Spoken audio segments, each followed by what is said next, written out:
Welcome to Watching Silent Films. My name is Yiflong, and I'm your host, along with my co-host Lily. Hello, Lily. Hello. Hello, hello. Greetings and greetings. And today, Bob is going to be unavailable for us, and hopefully he'll be available for us in the next coming weeks. But we're going to just Lily and I today, back to the good old days. Yeah! At the start of the podcast. But anyways, today we're going to continue that the number of short films by Buster Keaton. And this is based on the Kino release, where a long time ago, maybe half a decade to maybe a decade ago, Kino, now called Lorber, but it was called Kino International. They're kind of like a publishing house for DVDs and Blu-rays media. And their focus is on like silent films, classics, not just like silent films, but like sound talkies and even color movies and stuff. And they release a bunch of stuff. And they get the rights to these older films. They release them with a more polished, pristine prints. So that's kind of what they're all about, these publishing houses. And they're sort of like Criterion too. There's a bunch out there, like Eureka in UK. Anyways, there's a handful of them. They're still a little bit around, but I think in time they're all going to move towards streaming because everybody's streaming. But anyways, a long while ago I bought this 3-disc set where it's all about Buster Keaton's shorts, and I hadn't really got around to it, and that's one of the reasons that we're doing it, so that I can actually, revisit some of the stuff I actually purchased. Sometimes just like sitting there, like what is it doing there? Nothing. So I should just try to watch it, Anyways, so these short films spread across 3 discs are basically these short films directed by Buster Keaton along with Ed Cline, one of his co-writers / directors on these shorts as well. And this is his career from 1920s through 23 before he sort of started focus on feature films. And but by then he had already made a bunch. So before the 20s and to 1923, he did a bunch with Fatty Arbuckle, right? Oscar Arbuckle. Yeah, I remember reading that, but I didn't know how they were working together. Like if he was the producer or just on set, on set with him somehow. Because I was expecting him to be in the scenes, but then I know what he looks like, and I didn't see him, so I didn't really understand that connection. Yeah, so these shorts that we have that we're going through, the collection is from 1920 to 23, which does not have him in there. Oh, okay. Because I can't remember quite what the timestamps are, but I believe that his controversy has already happened, so it's largely gone. Okay. Maybe I don't quote me on that. I can't remember all the dates. It's getting old, but prior to that, basically.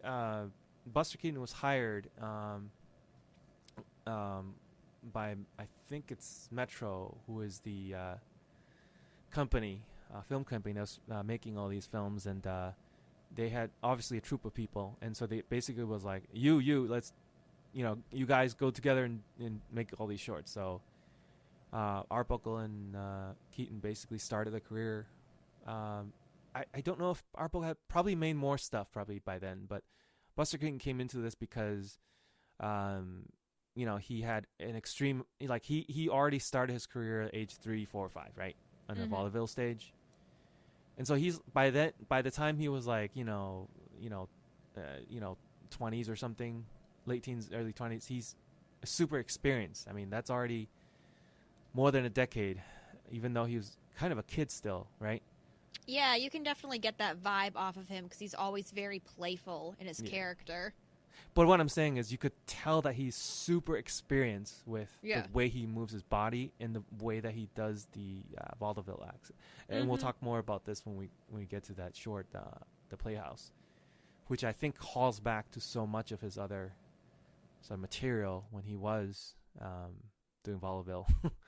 But anyways, that's what happened. So they grouped them together, and Arbuckle and him basically made a bunch of shorts before he started to direct his own. And so this collection, the 3-disc, is a collection of just him directing his own material and content, but minus Arbuckle. In recent times, I think Kino Lorber, they renamed themselves, by the way. What used to be Kino International. It's now called Keen All Over. And they recently re-released it, including the Arbuckle shorts. So I don't have that one, but that has like a 5-disc now. So the 2 extra discs are holding the Arbuckle shorts. And the rest of the 3 is the same. But anyways, maybe in the future we may cross that bridge if we get there. But in the meantime, we have these 3 discs, and last week we attempted to go through disc 1, which was, I myself didn't even realize there was so much. It was like, it's probably longer than 2 hours, I think. I think I barely even made it, you know. So we ended up just, there was, I think, 2, 4, 6. It was something like, was 6 shorts, 7? But each were like 20 minutes, you know. It's at least more than like... Yeah, that makes sense why it'd be 2 hours. Anywhere between 22 to 25 minutes exactly, each. Because it's 2 reel there, right? Each reel is about 10-something minutes. So anyways, I think we bit off more than we chew last week, so we kind of pushed off the 2 remaining shorts into this week, along with half of the second disc as well. So we're going to chop it up a little bit across the... We're not going to attempt to do a disc a week. We're just going to chop it up so we can complete that in the best time that we can. Mm-hmm. All right. So having said all of that, we're going to do about 5 shorts today, and then we're going to keep roughly that pace 4 or 5 each week until the whole set is done. And that'll be our Buster Keaton shorts. And then after that, we're probably going to do some of his features. What we're doing now is basically going through Yifang's Blu-ray collection and basically, you know, watching the things that he hasn't watched in a long time, or hasn't watched yet. So I don't think I've seen these shorts yet, or if I have, I've seen bits and pieces of it, I would say. Yeah. Well, it is a good excuse to, you know, get me to watch him, get Bob to watch him. Then you're like, oh, now I can watch him. Pretty much. That's going to be our future thing, is going to go through my collection and get through the things I haven't seen it. All right. So before we get going on these shorts, did you happen to watch anything in the classic realm, i.e. before Star Wars recently? Unfortunately not. I'm trying to... I watch a lot of YouTube, and that does not count at all. No worries. No worries. I had a movie I did want to watch, because I still want to see the 400 Blows. I know I mentioned that on one of the previous podcasts, maybe 2 previous podcasts, but I still haven't gotten around to watching it. That's an amazing movie. I know. It's supposed to be so good, and I don't know. It's a little bit... like my life. And watch it. Yeah. It's a little bit like my life, but not in France, because I didn't grow up in France. But it's, you know, I won't give too much away, but it's kind of like this kid kind of just wandering around on his own and getting into trouble. It's a little bit of how I grew up, except in Taiwan. So anyways, that's why when I watched that movie, I was like, this is me. This is like, it's like the dead shot of my life. And sometimes when you watch movies like that, it really... just brings you back. It gives you these universal themes. You start realizing, well, all humans are somewhat the same sometimes, because it's like, how can a person from... which is loosely based, I think, on Francis Truffaut's own life, who's the director. I mean, in theory, I'm not entirely sure if that's true or not, but, you know, it's like, how can that person like that, you know, with his background and history, have similarities to somebody, you know, a quarter of the way across the world, you know? Anyway, it's a good one to watch. Did you want to watch something else? I have a few listed on my canopy. There are a couple foreign films. What did I want to watch? I wanted to watch... wow, now that I'm not looking at it, I don't know off the top of my head. But, I had a couple horror films saved. Of course, I can't remember what they were. Like, I had a few silent horror films saved. But once again, I don't remember. And I'm not going to just go click on it right now, because I feel like that's rude to be clicking on the computer. I think, we should do those. If you later on get the name, we'll just add them to our list. So. Yay. And then that way you can just say that we'll do them as we're going to record them and talk about them. Yes. Yeah, that's how we plan. Good. We just plan willy-nilly. Whatever. Just throw on the list. See what happens. No, there's so many to choose from. It's like, why not? There's so much. I'll tell you one thing, though. It's just there's so much now than ever before, because when I started watching this in the early 2000s, faithful listeners of ours will know that long time ago I used to, rent DVDs from Netflix when they had the mail order DVDs, and I went through a lot of silent films that way, and it just wasn't a lot of titles. Sometimes you'll get like Dr. Caligari's, like it was just that. Like I didn't even realize he had the In the Hands of, or like I think that might have been a later release that was only available in the last, or maybe I just didn't look hard enough. But either way, it's amazing. The amount of content available now is astonishing. It's crazy, even for classics. They're constantly restoring, re-releasing things that was never available before, like ever. So, this week, we got a listener writing into our email because we finally published some podcasts that basically, release our email through the general public. And this person, Adam, we'll call him, he says, been trying to wrap my head around intertitles to create. Do they just film a static drawing on an easel and then insert the film, or is there a whole other technique? Well, Adam, thank you for listening to our podcast. People out there were listening. But I think, it's done a multitude of ways. The most common way is like a 11x7 legal sheet of paper. And then they handwrite. It's almost like, not exactly clear, but they printed it all neatly on there. And then the film camera films that intertitle, and then they would edit it into the film, and that's the most common technique. But sometimes the intertitles are larger, like really large, and then they film that too. So it really depends on how they do it. But it of course it's a physical medium, because they didn't have computers or PowerPoints or however it's done nowadays. With computers, intertitles are easy, right? Yeah, it's like almost cheating compared to back then.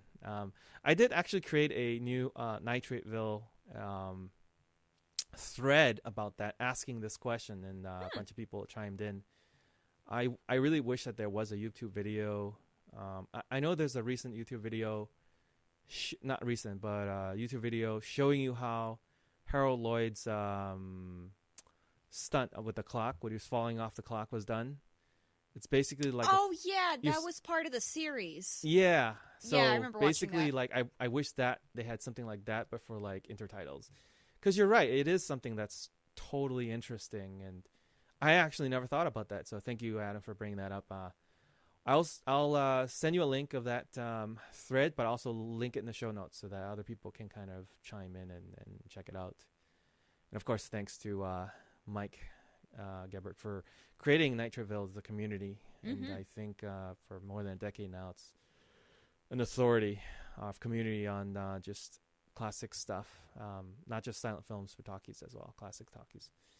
Anyways, so that's our first person who has written in. So hopefully we'll look forward to more of that stuff. And we're happy to answer any of those inquiries or questions or anything like that. So thanks again, Adam and other listeners. And again, if you guys are listening and you appreciate and like our podcast, I recommend that you go to our Apple Podcast platform and write a review or a star rating. I think there's only one on there, maybe two. So it would be nice if we got more. We appreciate it so much. Tell us if you like us. We like us. We hope you like us. Yep. All right, let's keep moving here. So let's dive into the series of shorts there. The shorts that we're going to talk about today is The Haunted House, 1921, Hard Luck, The Goat, The Playhouse, and The Boat. The Haunted House is 1921, Buster Keaton. And all of them are directed by written directed by Buster Keaton and Edward F. Cline. And basically, with this particular haunted house short, the story, the plot summary is that Keaton is a teller at a bank, and somehow, a bunch of baddies is gonna rob the bank, and you know, a chase ensues, and they end up going into a haunted house. So somehow this thread connects in the short. Yeah. And in the haunted house, of course, is where, you know, Keaton. We're seeing a theme here, right? So Keaton loves to engineer these crazy houses that basically is a character unto itself. The physical set of the house is like a character, and inside of this house is actually where the robbers live. You know, the gang, as it were, the baddies, and you got these quote unquote ghosts, basically somebody with a white sheet over them. It's like Ghost, right? It's scary. But that's their idea of that, right? And that's the context of the time. At least they think that was there's very, you know, that's the whole kind of cartoony / slapstick. That's kind of where the term comes from. You know, where this thing is taking place. So anyway, so that's kind of the high level summary. You know, and a lot of hilarity ensues inside of this house, and somehow another common thing also is that he often gets married at the end to this random girl. Yeah, I noticed that too after the playhouse. So I think it was. It's just like he keeps finding these ladies, and she's like, "Okay, let's go." Yeah, wedding bells by accident too, in some ways, right? There's no previous relationship. There's just like it's happenings, right? They just go for it. Pretty much progressive. Yeah. So, what do you think of this particular one? Oh, I really liked everything that happened with it. Just, you know, starting off at the bank. So I guess to make that connection, the boss of the bank, he was the head of the gang to rob it. I think that's how it went. So, and then when they come to rob Buster, I forget what happened. He just like spills glue everywhere, and then he gets money on everything and everybody, and it's just a mess. But then once the robbers start chasing him, we cut to this play within the film, which, I don't know, I thought it was kind of confusing at first, because I'm like, who are these people? What's the context? Why are we here? But they're doing... I think it's Faust. They were doing Faust. I was going to say, were they doing Dante's Inferno? Because it's something like that. They're all dark, right? So yeah. So and then they get booed off the stage, and then the audience chases them to the haunted house, naturally, where Buster Keaton naturally goes as well. And it's just oh my gosh, a riot. It's kind of a silent comedy trope. Now that I think about it, now that I've seen more of it, and you kind of get used to it. But basically, it's like if it's almost like a daisy chain effect. I don't know if there's an actual practical term for these things, so I'm going to be ignorant. Just call it a daisy chain chase, where Buster gets chased by people, but whoever he runs into end up chasing them, and on it goes. So he'll like crash into this playhouse, and then whoever's involved in the playhouse will end up chasing him, and that just kind of like a common scenario with the silent film comedy tropes. So, anyways, I thought it was interesting. I didn't think this was the best one out of the batch that we saw, but it was entertaining. The glue thing was funny, I think. It's pretty good, yeah, because it's just a nightmare. You think about it, it's like, feathers and tar, like just gets everywhere. Like, oh. Yeah, and there was this weird bit at the beginning where he drew a hook for his hat on the wall. Yeah. And that was weird. It turns into a real hook that he could put the hat on. He does that a few times too in other silent ones. He did it in one of the other shorts we talked about last week. I think it was... It's like a cane or something. Yeah. I don't know if it was High Sign. It was one of the first ones. Right. But yeah, he works at the bank. He works as a teller at the bank, and then the bank vault can only be open at like 9 a.m. and it closes at 3 p.m. exactly. And then he gets caught in there. But I don't know. But I don't know. One thing I remember from the film, though, is during the chase scene where it's just him, he kind of... I thought it was funny. I thought he looked right at the camera as he ran by. He's running. Hey, camera. Runs off camera. Well, he often does mug for it, really. Yeah. That's his kind of specialty. Unique to Buster Keaton. So. Yeah. Well. Good to know. But it was just kind of funny. You know, I don't know, as the character, he's terrified for his life, but he's still going to acknowledge the audience. So that's what gets the laugh, though, is his straightforward, straight man, face and attitude. And he's like basically communicating, I don't know what's going on. Why is this happening to me? And yeah. So, and I think, is it in this one where in Faust the walls fall off too? Yeah, the walls fell down. That's like another common, like we're seeing all these trends because we're seeing all of these in a row. And I just feel like that's another common silent film trope, in the sense that it's like, things are going well and then the wall falls down. That's the funny bit. And you kind of see the veneer go away, and the whole theater set is exposed. Yeah, I like that. Yeah. It's funny too, because sometimes the set pieces will actually hit the actors too, instead of just slicing them in the door frame or something like that. That's the joke, right? Yeah. Yeah, and of course these Faustian figures are part of they kind of add themselves into the haunted house, as it were, once they get to the actual haunted house, and then of course Buster uncovers that the bank manager and his gang is hiding out here and spooking people and just stuff like that. But this house, of course, is a big set where the steps on the stairs will turn into a slide, essentially. And that just constantly goes on and off, switches on and off. It's almost like the house is a mind of its own, right? Yeah, which makes, that also makes it kind of compelling for me too. I don't know why, because last week when I saw this, I thought it was the best one, but after watching the others, I'm like, okay, I mean, it's just as good as any other now.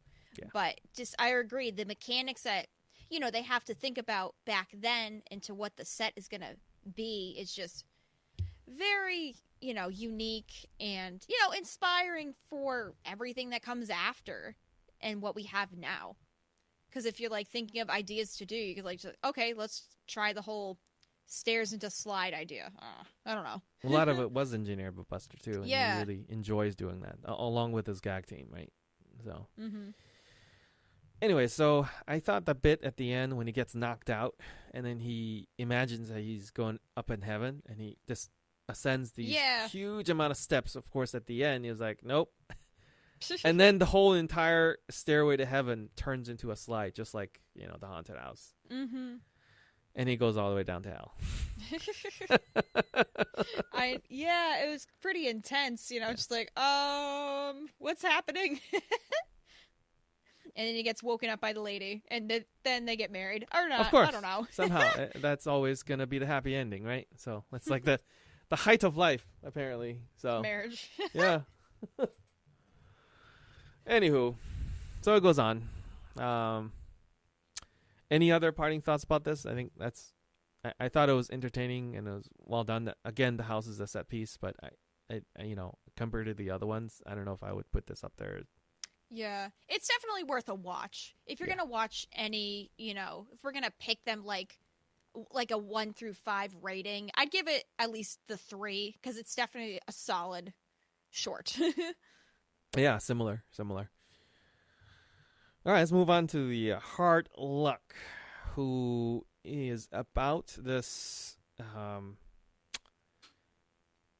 How shall we say this one? This is the one where Buster Keaton plays a guy who's down on his luck. So he gets into this worst situation where, he loses his job, he loses a girl. At least at the intertitle say that. And then he's kind of down his luck, and he just tries to kill himself. Got dark real quick, though. It was kind of a weird one. Yeah, but I mean, the tragedy and comedy typically goes hand in hand. So it's not a surprise, I would say. So he tries to kill himself because he's kind of in his ropes. And ultimately, he finds himself on and on through a series of sort of happenings and adventures, right? And one thing leads to another, so... Anyways, so the plot is that he tries to, kill himself by various different things, laying on the track for the train to run him over, or, hang himself and on and on. And he ultimately gets into a series of adventures where he lands on to kind of, what is this, like a course or something? I forgot where he lands. He lands in this. Like, I think what happens is, he sees I don't know, he's walking by this building. He sees a butler with, like hiding a whiskey bottle labeled with poison. Right. And I don't know, Buster kind of like sneaks in, wants to, off himself. So he's drinking the poison, which is booze. And then I think in his drunken state, he walks into like this, I don't know, this club of gentlemen. And they're like, oh, we're going to go capture an armadillo. And I'm just like, why are we capturing an armadillo? What's the point of this? Oh, yeah, they were like a zoo committee or something. Yeah. Yeah, that's right. They were a zoo committee. But still, it's like, oh, what are we going to do with this armadillo? I don't know. We never really go back to anything having to do with the zoo. Right. Oh, well. Anyway, so it goes on. And I think he either rescues or something with the lady, and then I can't remember a lot of the detail in this one, but whatever happens, he ends up going to the swimming pool with a really high diving plank. Was, oh my god, when I know that was like one heck of a stunt, but even so, I was like, oh my god, because I don't even know how high the high dive is. It looks real high. It looks real high. But and then he jumps onto, I don't know how the stunt worked. Well, he misses the pool, right? But he goes into the side of the pool, which it could be just tiles or concrete ground or whatever. Yeah, I hope it's a mat. Yeah. So however he did that stunt, apparently he claims that it's one of his best yet. Of course, the film footage is lost, about 3 minutes for this short. But the end goal is that he dives from a diving board that's really high up, and he dives and misses the actual pool, but then, goes through the side of the pool, the walkway or the ground, and apparently he keeps falling, and the bystanders are like, I can't see him, and he goes all the way through the earth somehow and ends up on the other side in China. And a few years later, he returns to the place with the Chinese wife and two kids. That's the joke. Yeah. So, anyways, that's the short here. I think the ending was supposed to be like, super amazing, but yeah, it said that got the biggest laugh when they returned out of the hole, because I don't know, because the joke is, cut a hole through the earth and you'll end up in China, but geographically, no, you won't. Yeah. Anyway, it's an entertaining one. I don't think it's his best, but it had a few laughs, I would say. Yeah, because when I was reading more about hard luck, this, like you said, I wasn't really crazy about this one.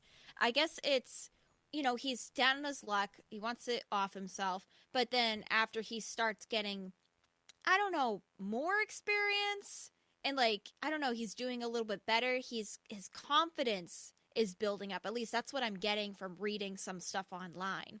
So the more his confidence builds, it's one reason it leads him to the high dive, because he's like, oh, I can do anything now.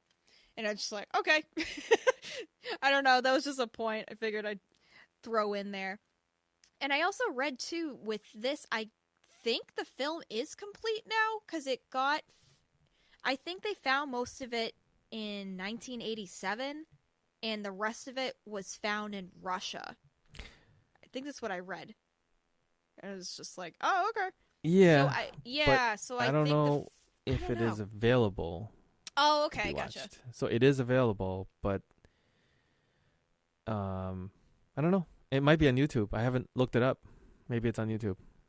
Yeah, because that's the idea I was thinking. They were saying, oh, half the film was lost until 87, and it was found in, Russian crematorium, something weird. And then I just assumed what we watched was a completed official version. But then again, I don't know. So, beats me.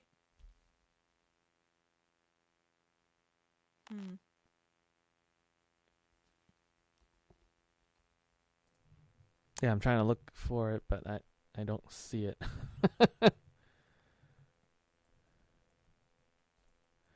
I don't think I don't think I see those extra 3 minutes restored back in.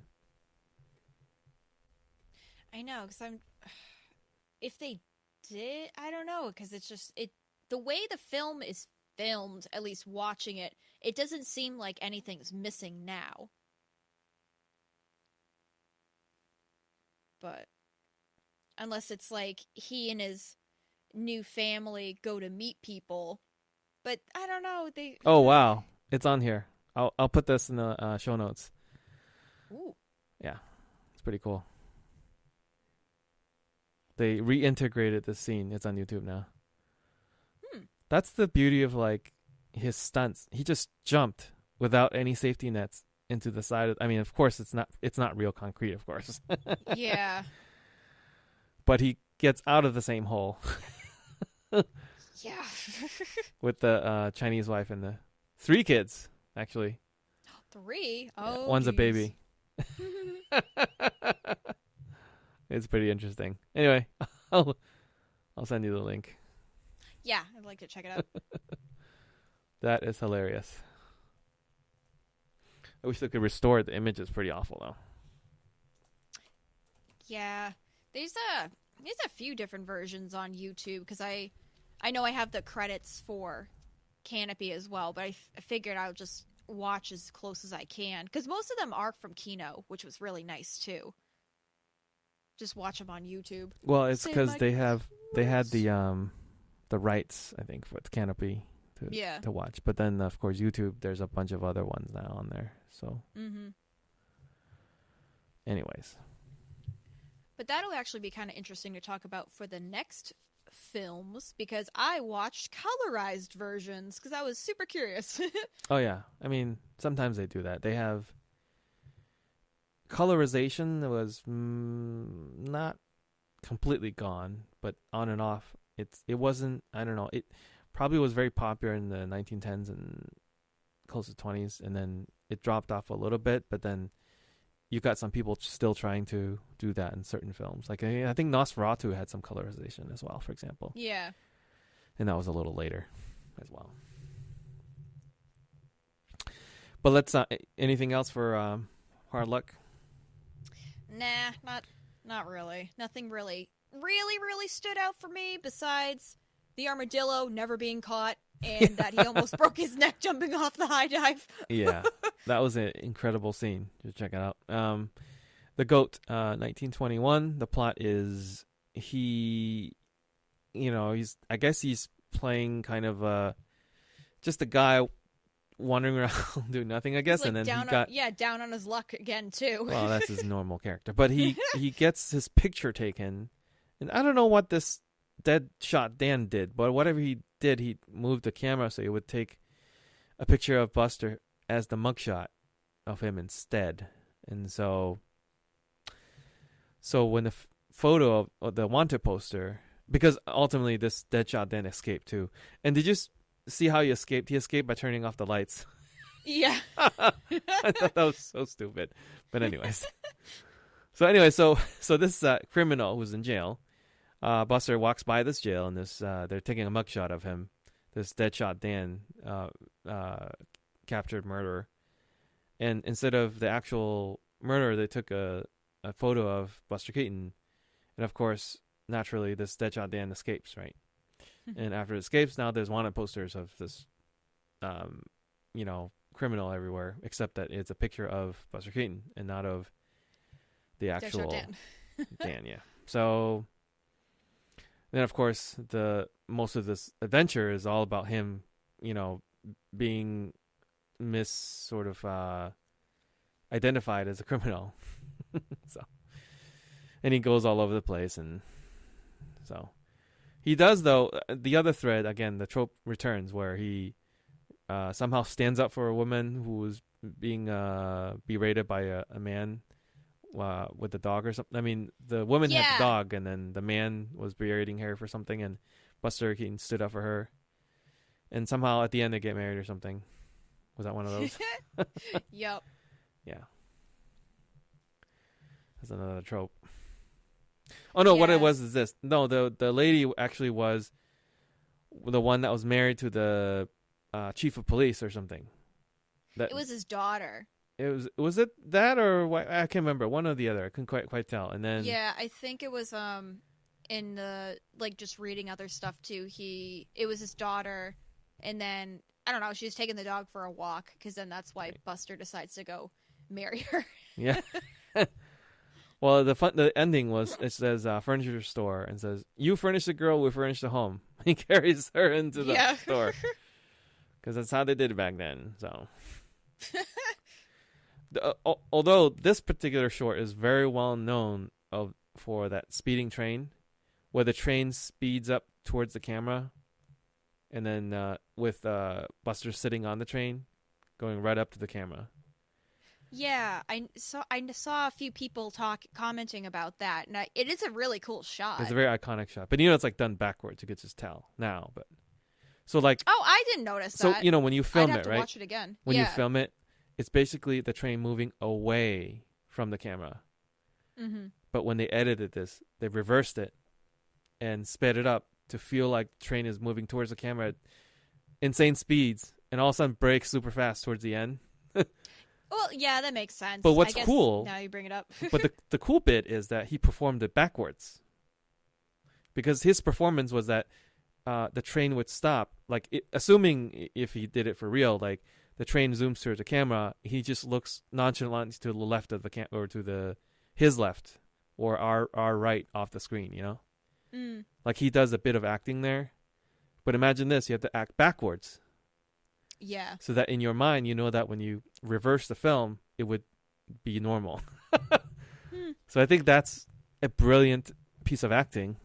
Where you act backwards to know that when you reverse the film. It's the right speed and the right, way. Yeah, that is interesting. I'm gonna definitely watch at least that part of the scene after we're done talking because I didn't realize it was backwards. I mean, maybe I just wasn't really paying attention, but I was just like, wow, how'd they do that shot? Yeah, because I just figured I don't know, it was a super close up. And then, they still had however many feet away from the camera. But... Yeah, I'm not sure the telephotos exist. Telephotos are the way where you can place your camera thousands of feet away. And you zoom in. And then you could... Yeah, probably didn't have that. I'm not sure if they did or not. I just know for this particular shot, that's what they did. So. Because I was reading also about Keaton's cameraman. His name's Elgin Leslie. And they called him the...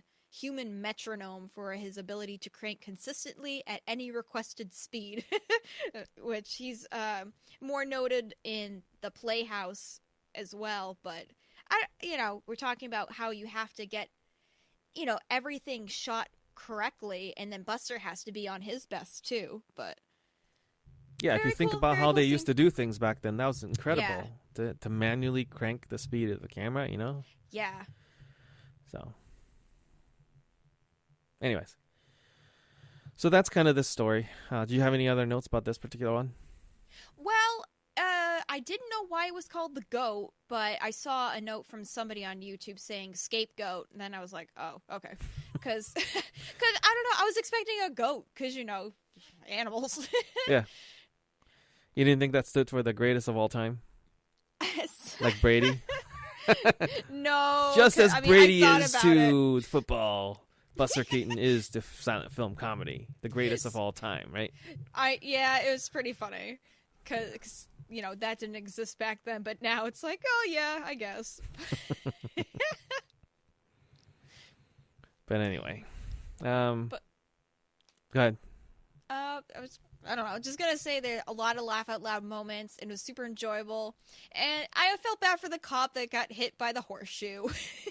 Because, he didn't expect it coming. And then, like you said, the daisy train, all the cops start going after Buster, which makes it really funny. Yep. So, yeah, I that's the highlight. I would say the train bit.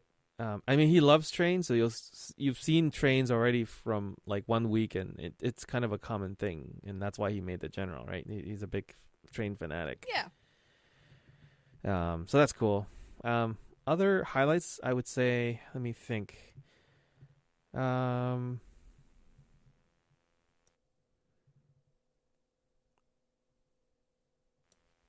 don't know what other highlights, because those were kind of the same thing. The cop getting hit with a horseshoe, Buster sitting in front of the train. That's all I wrote, but Yeah, there was a particular one when they something about the gun. Oh yeah, because The smoking gun. Yeah. Oh yeah, so 'cause he some of the shot. guys. So somebody else was trying to kill the police chief somehow, and the gun, of course, lands in his hands. I thought that was pretty funny. But there are, like I said, you said there's some funny moments too, and of course, when he gets into the girl's home, and her dad apparently is the police chief, right? Of course, Yeah. Of course, it had to be, right? I think. Mm-hmm. Okay, so no, that is another trope, though, because that happens in one of those newer Spider-Man movies where Dennis Leary's Emma Stone's father being Gwen Stacy. It's like, oh, hi, Dad. It's also just plotting oh, no. too, and of course, it has to happen like that, right? It can't be somebody else. So, anyways, the Playhouse is the next one, and it is about let me think. So Keaton starts it. The short starts with Keaton as a conductor for an orchestra, and the people in the audience is male and female. They're enjoying the show, except that every single person is all Buster Keaton. Yeah, it's really cool. Yeah, so the conductor is Buster Keaton, the guy playing the trumpet, the drummer, the dancers, the actors, the stagehands, the minstrels, the various different audience members, the young person, the old persons, everybody from start to finish was like Buster Keaton. So, yeah, I thought that was really cool.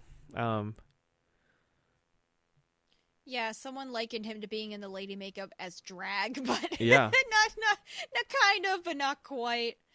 But yeah, I was very impressive. And then of course he wakes up and it was like dream sequence. Mm-hmm. And once they figure that out, he's basically a stagehand for just like regular theater. Yeah. So at that point, that sequence ends, and then there's the second half of the short, of course, is he falls for a girl on the stage who was a twin act, right, for like a magic show where they're under the water and stuff, trying to break out of chains, being chained under the water, and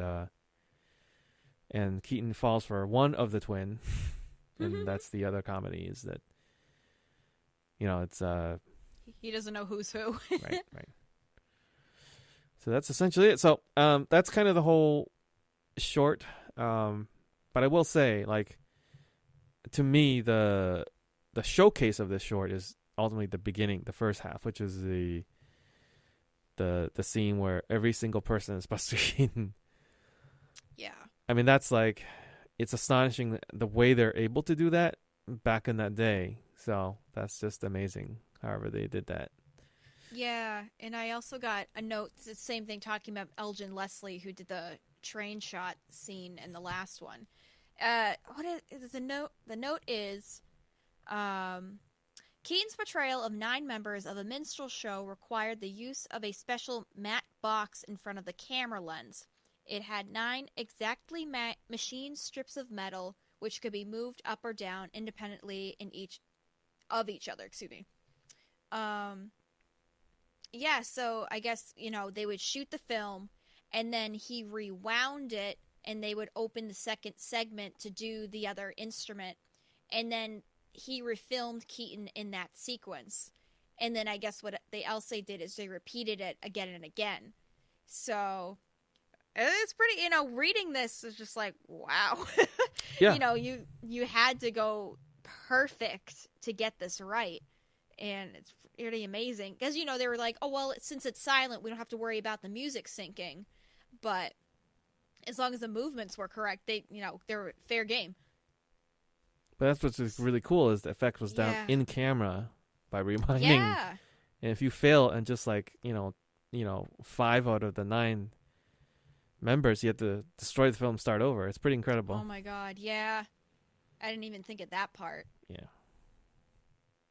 But, Very little redos. Oh my gosh, yeah, very little redos. Yeah. We have it easy now with all the films shoots we do. Oh my gosh. Yeah, compared to then, that's for sure. And also the amount. The other point I was trying to make from way back in the days is that the amount of ingenuity, the smarts it takes to even whoever thought about that, how to rewind it and kind of film it by opening shutters and gates and different parts of the film. Like, that's brilliant. Like, who thinks about that these days, you know? Yeah. Well, I also thought it was super cool too because they made Virginia Fox the twin. I mean, she's not a twin, but she's playing both roles, and just having that be in a film from 1921, that was, very amazing to me. Right. Because, even now when they do fake twins, I still don't really get how they do it. Like, you think of The Parent Trap, like the Lindsay Lohan version. That's the one I know the most. It's just like, how's this possible? How are they doing this? Oh my god! Because when I was little, I didn't realize it was one person. Right. Yeah. So I don't know. It's how do you think they do it? I know you know. I know they can use computers, but I think at least the ones I am aware of, most of the sort of doubles are just computer-controlled cameras, so that they would film the same actor, run through, the left side, and then do the right side, and then kind of composite both and do the same. So it is still done mechanically in terms of they film it using the actors, but when they put it together, there's a lot of computer control technology, which is kind of cheating, but that's what they do to achieve the effect. So, what do you think for back then, though? Because that's the main thing I was curious about. I mean, I know I just talked about with what Elgin Leslie did, hand cranking it exactly at the same pace 20,000 times. But for the twins, I was like, oh my god, how's he doing this? I mean, if he's just closing off half the frame and rewinding and recording the other half, that's probably the same technique, right? If you can do two or more of Buster Keaton, you can do anybody else's twins, So yeah, that makes a lot of sense now that you bring it up. But I don't know, just like sometimes until I hear it said back to me, I'm like, oh, okay. But what's really cool though, I think, is the tactile nature of like Buster Keaton going from one twin to the other.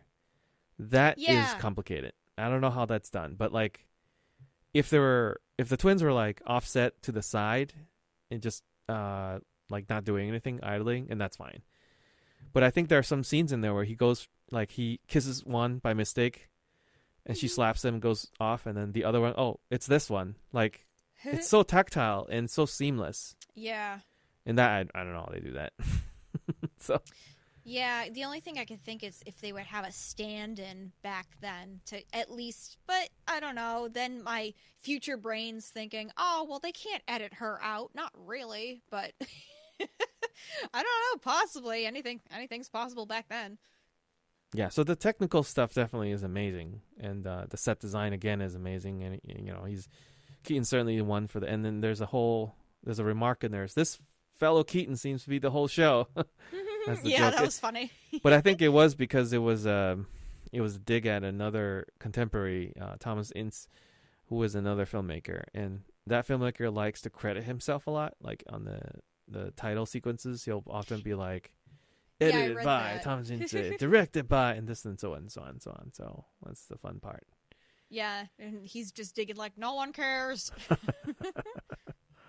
So that's why, like, if you in the scene, right, there's a long list of credits, and it was all Buster Keaton, That's the joke at this other guy. But so I would say, like, the only other sort of I don't know, kind of cringeworthy moments is like when he did blackface. I don't know if you noticed that. Yeah, I noticed it because I saw this in color, and I was just like, uh-oh. That was bad. Yeah, so I don't want to take too long to talk about it, and I'm not gonna I'm not like apologizing for them doing that, but I'm also I guess, filling in the audience on the fact that the context of the times back then, they just did that. That was just a normal thing that they did. I'm not saying it's a good thing looking back. There are a lot of quote unquote normal things that people used to do, like discrimination, racism. Yeah. And so, looking back now and with our 2020 eyes towards this almost 100-year-old plus medium and comedy and stuff, blackface was something that, stage people just used to do all the time on stage, whether it was filmed or not. That was just a common thing they did, and they did that as just a performance thing. And of course, now looking back, it's racist. Yes, that's a fact. But again, it's just something that everybody performers weren't above doing, And so that's why I think he did that. Is just it when he was in vaudeville. I'm sure many other vaudevilles were doing that, and then they all, I think, ignorantly think that's all perfectly fine. But that's just the way things were back then, right? So. Yeah, I was just thinking. Like, I took my theater was my major in college, but I remember taking and learning stuff about vaudeville, and that does kind of. Unfortunately, blackface does seem right up their alley because you're right, it's an act, so they want to act as other people, but even though it's not right, I will say for the film, even though he was in blackface, he didn't really do anything to try to portray a black person. So... Yeah, he was just representing an act on top of the. Anyways, this is the section where moving on. This is the section where we do see there was this particular act towards the end of that first half where, first of all, he did a song and dance number, right? Yeah. So that was really cool to see. I don't know for sure, but it seems like he did some of that. Like he would have done that in vaudeville back in the day before film, right? Like the way he was dancing. Yeah, it was really fun and cute. Well, that's what I'm saying is it that's the brilliant thing about these movies and shorts is to capture, as all those early experimental ones, it's to capture a snapshot of time of culturally what people were being entertained by. And I thought that was really cool to see kind of him at his prime on stage as a former vaudeville person, and to bring some of that act into the film, right? I thought that was really cool. We can't see vaudeville today. Not unless people, not really. Created it, right? Yeah, because then they kind of correlate that with a burlesque show, and it's no, it's totally different. Yeah, kind of similar, but super different. Right. And so that I love that piece, right? And then there's another piece where there's two of them synchronizing, dancing, sort of. Yeah, I like that a lot. And I don't know if you noticed, you could tell they were different. Exactly. It wasn't a mirror. It wasn't just somebody just took the same film negative and did a mirror. It was not a identical mirror image, because you could tell that person on the left was off a little bit, the person on the right was off a little bit, and that's brilliant. Yeah, and it made it more natural too. Right, the mistake itself is the thing that clues you in that this was a real deal, So I really loved and appreciated that moment, because it really is a snapshot of his former life of being a vaudeville, actor, and all his acts and stuff, what he used to do, and you could just tell it was amazing, So, no, I thought that was really cool, that part. It's time traveling. Yeah.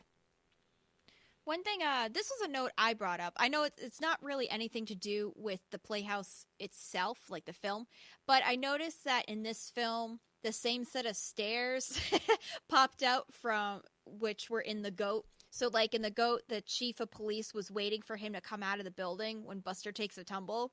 But in this one, he runs in front of that same setup with the magician's assistant. So I was just like, hey, I recognize those stairs. Well, yeah, that's just that's how they did it. A set piece. Yeah, I mean that's where they all film in the common areas. I mean, it's gonna show up over and over again for all this the sets and movies and stuff.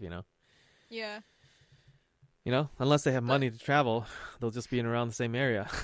That's filming true. the same stuff. I just thought it was funny though, because I was like, "Hey, I recognize those." It is. No, I mean, if you're seeing all these in a row like we're doing, you'll start to see those things. Yeah. And of course, if you were typically these would play on those other before feature films or something, and when you do, you'll forget, at the moment. These are entertaining, but you'll just forget about them once you're done, They didn't think about replay values back in the day, Makes sense. And no idea that we were going to be watching this 100 plus years in the future. Yeah, now this film's almost 100 plus years. Yeah, it's crazy. 99. Yeah. Whoa. Anything else about this one? Nothing I can add to it. It's very, it's good for a showcase of what vaudeville was, what plays are like, what working on a play is like, and all the chaos that ensues is so true. Yep. Moving on to the boat is maybe my favorite out of this one. Maybe. I made a mistake last week, but remember how I said that in 1 week there was this actress, Sybil Seeley? Yeah. So in how I mentioned that there was a trilogy, right? So there was I'm going to forget the name of the short, but it was the one where remember how I mentioned there was like a trilogy where Yeah, no, I remember because it was the house one, but now I don't remember what. The house one is the 1 week, right? 1 week they get married to build a house. 1 week. So that's like part 2 of the trilogy. Part 1 is the one where they met. Oh, the Scarecrow. Oh, okay, yeah. That's the one where his dad was in there, Joe Keaton, and then he plays the father of the Sybil Seeley character. So that's like the first of the trilogy, where in the Scarecrow, Buster Keaton character meets the Sybil Seeley character, and then of course they get married at the end, right, with the car jumping over, and so once they get married, the sequel, quote unquote, is 1 week where they get married to build a house. And the boat is the third movie, not the other one out, whatever I was mentioning. The boat is the third, because the third one is they're married with kids now. Yeah. And they're pulling the boat out and be on an adventure. So I made a mistake last week, but that's somebody, maybe the essayist on the Kino DVD behind the scenes, they said that. But basically that's the trilogy. Is you've got the Scarecrow, 1 week, and the boat. The plot of the boat is that Buster Keaton is married with 2 kids, and he's married to the Sybil Seeley character, and they have this boat that they're trying to take out of the house, and as they're trying to, the boat's called Damfino, and as they're trying to get the boat out of the house, the entire house collapses. And when he puts the boat onto the dock and tries to get the boat into the waters, it just sinks. It's a common thing. Everything that fails will fail. And once they get the boat back on into a floating status, the whole family loads in, and they go through some storms, and hilarity ensues. So that's really cool. So what do you think about this one? I was happy to see Sybil Seeley again. When we also talked about how they just have really good chemistry, and she just seems like a fun actress too. Yes. So it was nice seeing her again for the trilogy. Now we know she kind of got married and stopped acting, but is this the last film she's in? Do you know?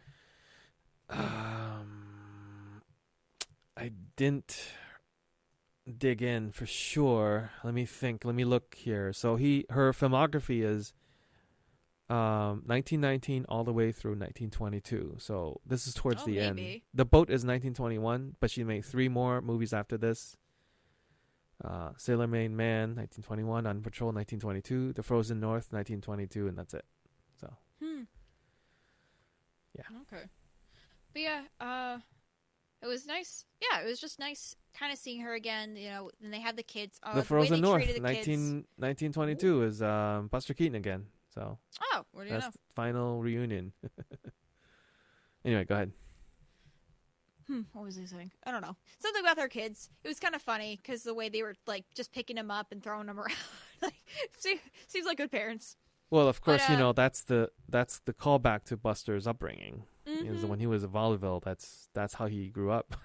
Yeah, you just throw your kids around, they'll figure it out. Pretty much. You know. But definitely the standout part of this whole film is just the boat itself. You know, Yes. once again, it's Which a is like the character- house. Yeah, know? it's like the a set house. piece. It is, yeah, and it's a rotating set piece, which is because they have it rolling around in a full circle, which is nuts. But Do you remember Inception? Yeah. Oh yeah, Inception. And you know how there's a scene in the hallways where Joseph Gordon-Levitt, Yeah. he's fighting some dude. Yeah, and so that's how they did the practical effects, is that they would rotate the entire set round and round so that you feel like gravity's screwed up, but they physically rotated the whole set, which is a callback to Buster Keaton doing stuff like this, which he did the same thing, right? He would rotate the set round and round. Oh, that's cool. I just thought they moved the camera Oh, no. in a circle. Yeah. Hmm. Because think about it, he had to walk from, Yeah. so the gravity has to be down.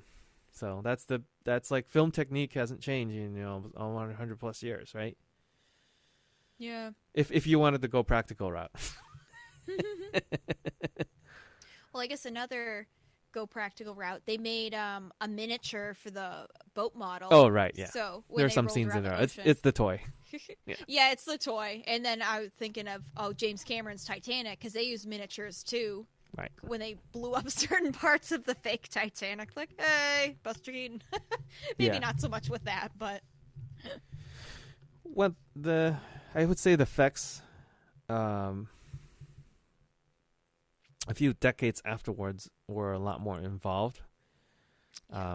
In terms of those type of effects, they make miniatures, but the miniatures are bigger. So actually, they're called like bigatures, as it were. Oh yeah, bigatures.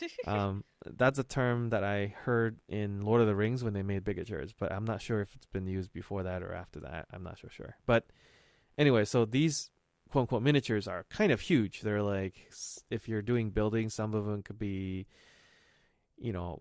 1 or 2 stories tall, even depending on what they're doing. Because when you're doing something like explosions or boats on water, the effect, if it's like a toy, you can tell, right? The physical reaction of the boat against the water. Like when we saw this, it's like we know it's the toy.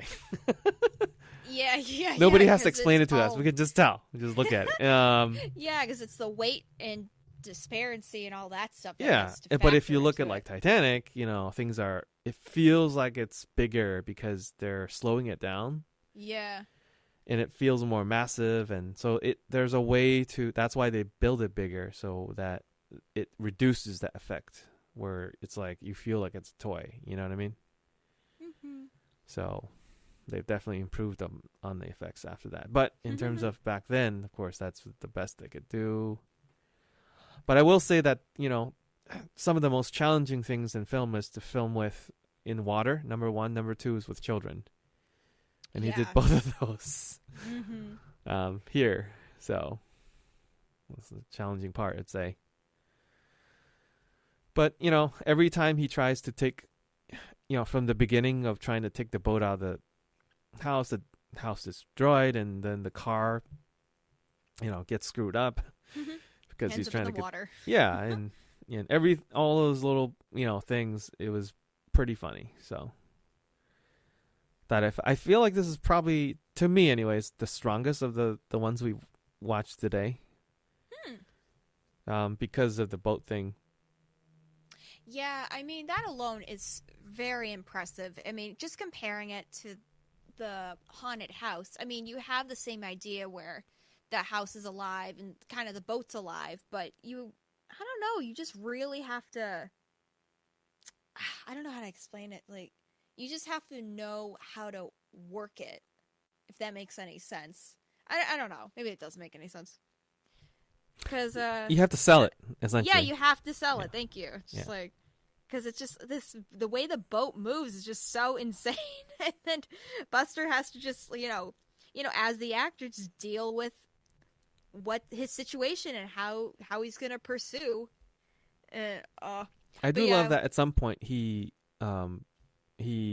moves the wife and kids into a room so that it's just him.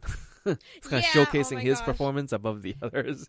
Yeah, I thought that was funny too. And Yeah. then eventually he goes to check on them, and they're like out cold, and he's like, "Oh well." Or they're like upside down. Yeah. So, but yeah.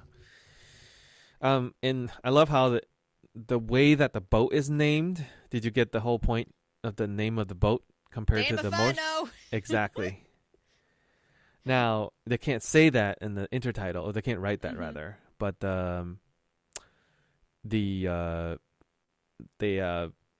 want at the very end when they kind of step ashore, I guess, on the deserted Mhm. beach, and his wife is like, "Where are we?" That part is written down, but if you monitor Buster's mouth, he says, "Damn if I know." Oh my gosh, I didn't even notice that. So you can't write that down, but that's what he Yeah. said. Yeah. So that's the whole point of the movie. It's pretty Funny. dark though. You don't know where they land though. It's very uncertain. No, yeah, it is uncertain. I'm just like, okay, hope you guys are safe. Yeah. Mystery Island. Yep. So this is quite a fascinating collection.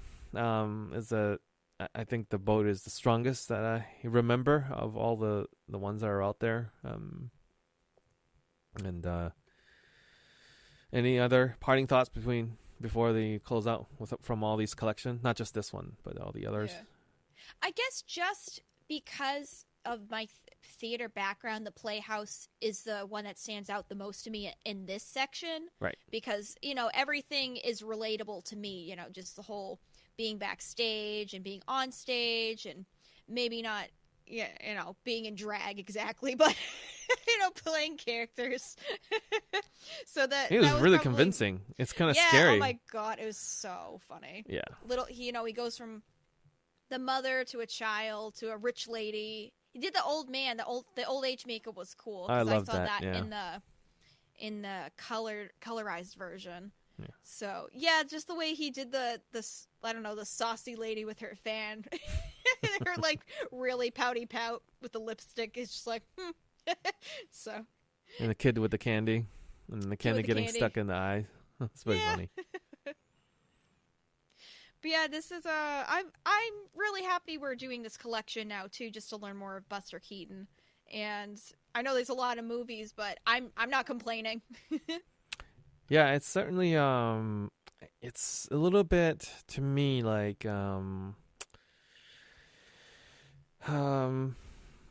when you like I guess the closest thing I think of is like if you watch a modern TV series and the whole thing is all comedy. Maybe I think the closest thing I think of is like Family Guy, right? So like Family Guy, if you watch that week after week, like apart, like 1 week apart before you watch the next episode, you can take it in short sort of bursts of comedy. But the way I usually watch things is I blow through seasons. I don't like to wait between weeks. Not that there's like a serialized storytelling for that show, but comedy series like that, it's actually hard to try to tackle on a whole season basis, because I think in some ways it's made for like a short amount of time. Yeah. And you get your laugh and you move on and you kind of forget about it.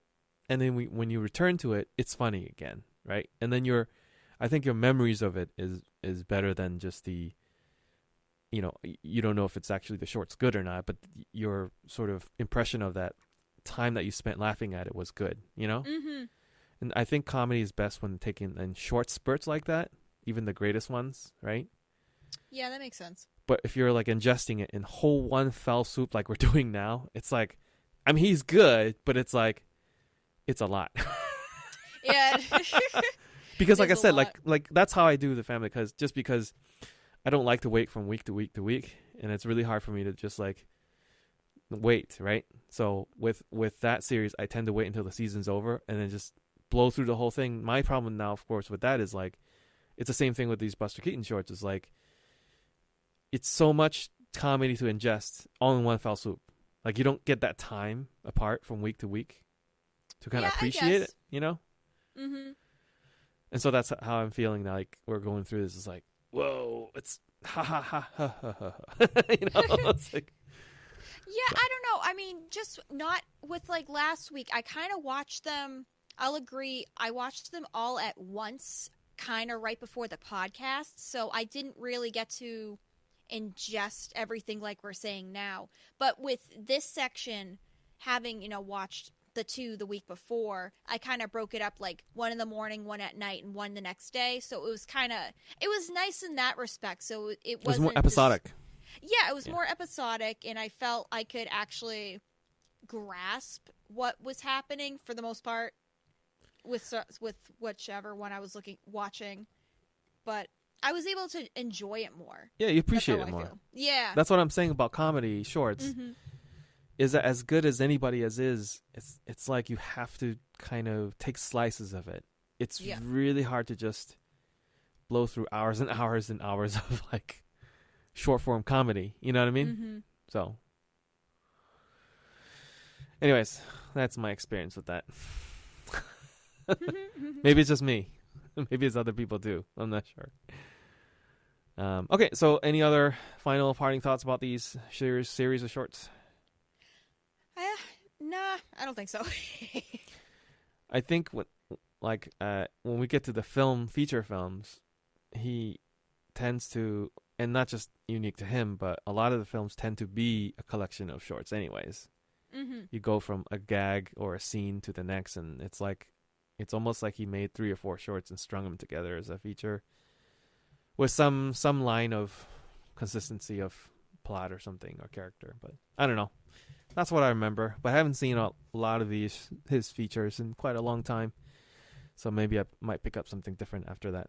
Who knows? Okay.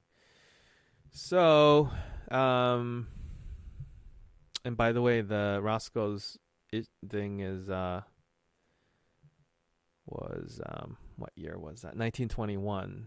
So it's certainly right when Keaton started to make his stuff, I think. So I don't know why Art Buckle was not in the ones he directed. I don't know if it might be because it's a different film company. I might be mixing all the different companies up. Because sometimes you leave. Okay, so that's what it is. I just looked at his filmography again. So I think the stuff with no, never mind. I don't know what I'm talking about. Ignore me. What are you talking about? Well, I was gonna say like when he was working with Art Buckle, he was like one company, and then when he moved to start directing, he left the other company and go to a different company. I don't know. Yeah, he would jump around. Yeah, but I don't know for sure. I gotta do more research. Maybe I'll find out later. But anywho, that's the end of this week's podcast. Thank you, listeners, and thank you, Lily, for your time. And again, if you are like our podcast, please leave a review on Watching Silent Films podcast on the Apple platform or any of the other platforms you find us on the podcasting realm and world. And you can find more of our stuff at watchingsilentfilms.wordpress.com. That's watchingsilentfilms.wordpress.com. And you can email us at watchingsilentfilms@gmail.com if you have any thoughts, questions, or comments. And with that, we bid you adieu for this week. Thank you, listeners. Thank you, Lily. Thanks, Yifong. Bye-bye.